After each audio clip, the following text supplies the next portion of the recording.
Hi, I am the fasting coach. Today I'm going to provide a practical guide to fasting. Everything you need to know to get started. Let's dive right in. What is fasting?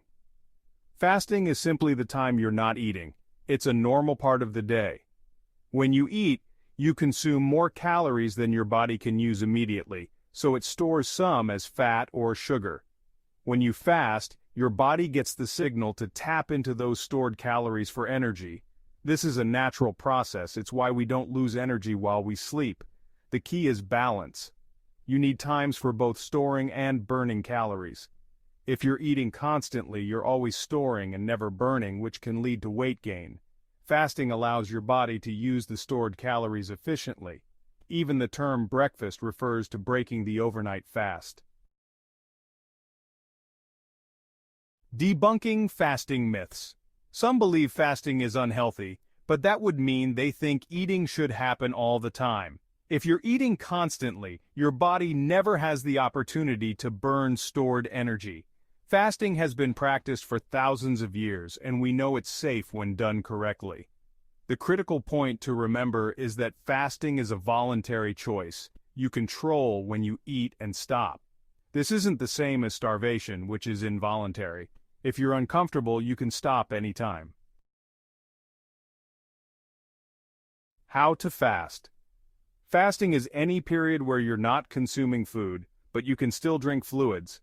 Traditional fasting involves water only, but there are many variations. For example, you can have green teas, herbal teas, or black coffee, as long as they're unsweetened and have no calories. Even small additions like a splash of cream or bone broth, while not true fasting, have minimal impact. Why should you fast? Well, here are some compelling reasons to consider fasting. First off, fasting helps create a structured eating schedule. In the past, meals were more defined: breakfast, lunch, and dinner. Snacks were discouraged. But nowadays, people eat whenever they want, and this often leads to excessive calorie intake. Fasting also encourages consistency in your eating habits. Eating the same number of meals each day builds a routine which helps you maintain discipline. By developing a fasting routine, you form healthy habits that don't require willpower. Just like brushing your teeth, fasting can become automatic. Another benefit is simplified eating. Fasting focuses on controlling when you eat, not necessarily what you eat. Counting calories can be tricky and inaccurate. With fasting, you're simply managing eating windows. Lastly, fasting aligns with traditional eating patterns. The body needs periods of rest from eating to burn the stored energy effectively. Getting started with fasting is simpler than you might think. One easy way to begin is with a 12 to 14-hour window.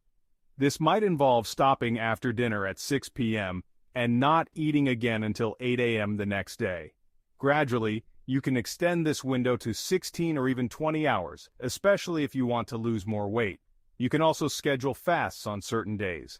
For example, if you're busy on Mondays, you could skip breakfast and extend your fasting window. Remember, flexibility is key. Tips for starting: ride the hunger waves. When starting, hunger is normal but temporary. Your body adjusts to fasting and the sensation fades after a while. Stay busy. Keeping yourself occupied helps distract from hunger. Engage in activities like exercise, chores, or hobbies to pass the time. Avoid triggers. Stay away from tempting environments such as watching food-related TV shows or grocery shopping during your fasting period. What to expect? When fasting, you might experience temporary side effects like headaches or dizziness. These can often be managed by staying hydrated and consuming a bit of salt. Constipation or diarrhea may also occur, but can be managed with fiber supplements if necessary. Over time, you might notice improved energy levels, and some people even report better sleep. Common fasting mistakes: giving into triggers. Whether it's a food smell or a social situation, be mindful of what triggers your hunger and plan accordingly. Going solo. Fasting is easier with support. Find someone to share the experience or guide you through the process. Overeating.